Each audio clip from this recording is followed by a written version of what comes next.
अब हम आ गए हैं वेव ऑन ए स्ट्रिंग। एक रस्सी में वेव किस तरीके से प्रोपेगेट करती है, उसका सबसे पहला कॉन्सेप्ट जो हमें समझना है वो है वेव की स्पीड।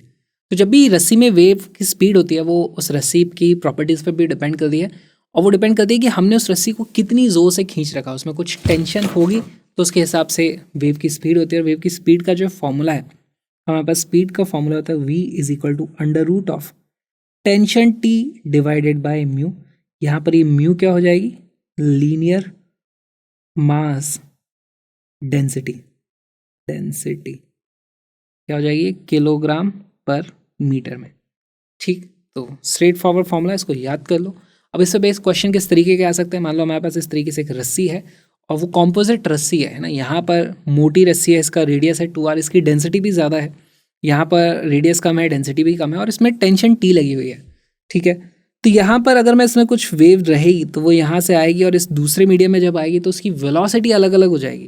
कैसे हो जाएगी, मान लो यहाँ पर वेलोसिटी v है, v की वैल्यू कितनी आ जाती है, under root t divided by mu.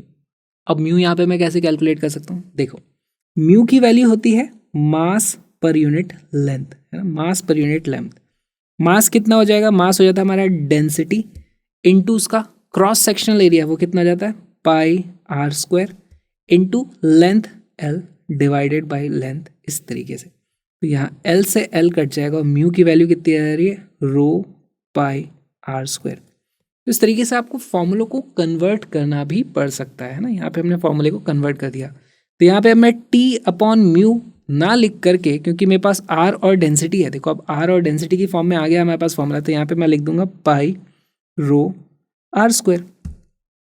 अगर ये हमारी वेलोसिटी इस रस्सी में है तो यहाँ पर वेलोसिटी कितनी हो जाती है, वो हो जाती है under root of t upon pi, density कितनी हो गई है 2 रो, रेडियस कितना हो गया है तो वो जाएगा 4 आर स्क्वायर।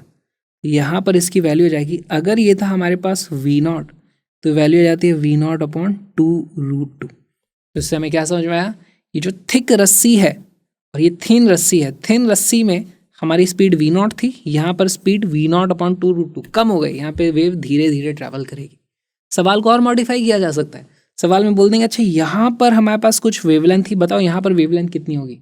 हमें क्या पता है, हमारे पास v is equal to f lambda होता है, फ्रीक्वेंसी हमेशा कांस्टेंट होती है, वेलोसिटी में चेंज हुआ है, यहाँ वेलोसिटी ज़्यादा थी, यहाँ वेलोसिटी कम हो गई है, तो यानी कि इसकी वेवलेंथ में भी चेंज हुआ होगा, यहाँ पे वेवलेंथ कम हो जाएगी। इस तरीके से अब वेरिएशन सवाल के कितने भी हो सकते हैं, मेन चीज़ हमें क्या याद रखना है, velocity is equal to t upon mu का अंडर रूट, इसी से सब कुछ सॉल्व होगा।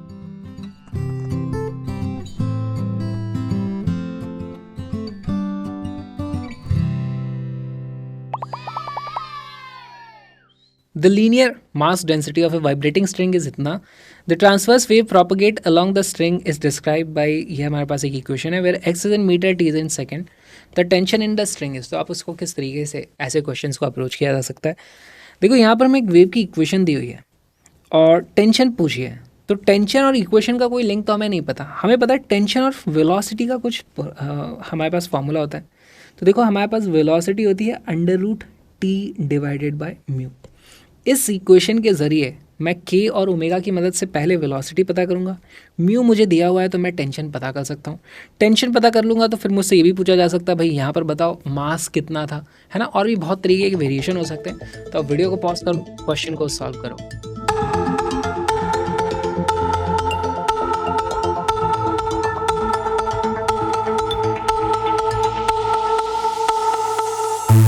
इसका करेक्ट आंसर है ऑप्शन नंबर ए। सबसे पहले हम पता करेंगे वेलोसिटी कितनी है। वेलोसिटी की वैल्यू है हमारे पास ओमेगा अपॉन के होती है। ओमेगा की वैल्यू यहाँ पर कितनी है, देखो 30 है ना, 30 डिवाइडेड बाय के की वैल्यू कितनी आ रही है, यहाँ पर के की वैल्यू है 1, तो 1 एक्चुअली ये यहाँ पर नेगेटिव में जाने वाली है, हमारे पास वेव आने वाली है ना, क्योंकि दोनों का कोफिशिएंट सेम साइन का है, तो वेव नेगेटिव डायरेक्शन में जा रही होगी, पर वो सबसे हमें फ़र्क नहीं पड़ता। मैग्नीट्यूड हमने पता कर लिया, इसकी वैल्यू आती है 30 मीटर पर सेकेंड।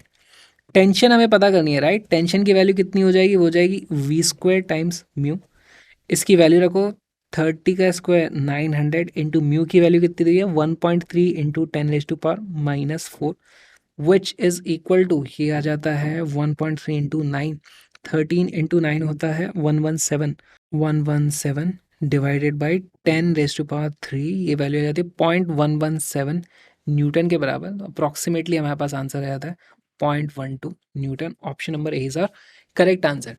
अब देखो इसी क्वेश्चन को और मॉडिफाई किया जा सकता है। मान लो आपसे टेंशन ना पूछी जाए, क्या बोल देंगे, आपको टेंशन पता चल गई, अब मैं इस वायर का क्रॉस सेक्शनल एरिया दे दूं, इस वायर का यंग्स मॉड्यूलस मैं आपको दे दूं और पूछूं बताओ इस वायर का इलोंगेशन कितना हुआ, तो वहाँ पर हमारे को क्या करना पड़ेगा, tension is equal to YA/L times delta l. तो इस फॉर्मूले का यूज़ करके मैं डेल्टा एल भी पता कर सकता हूँ, क्योंकि मुझे टेंशन पता है, YA और L भी मुझे दिया हुआ होगा।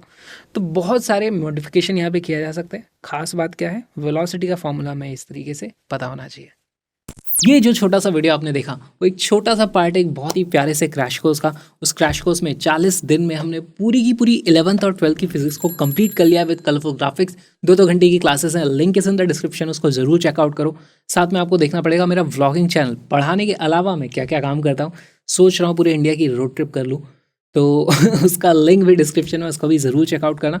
और कलरफुल नोट्स भी डाउनलोड कर सकते हो, link is in the description. हम मिलेंगे पूरे के पूरे फिजिक्स के कोर्स में। अरे मेरी पेंसिल बदल गई।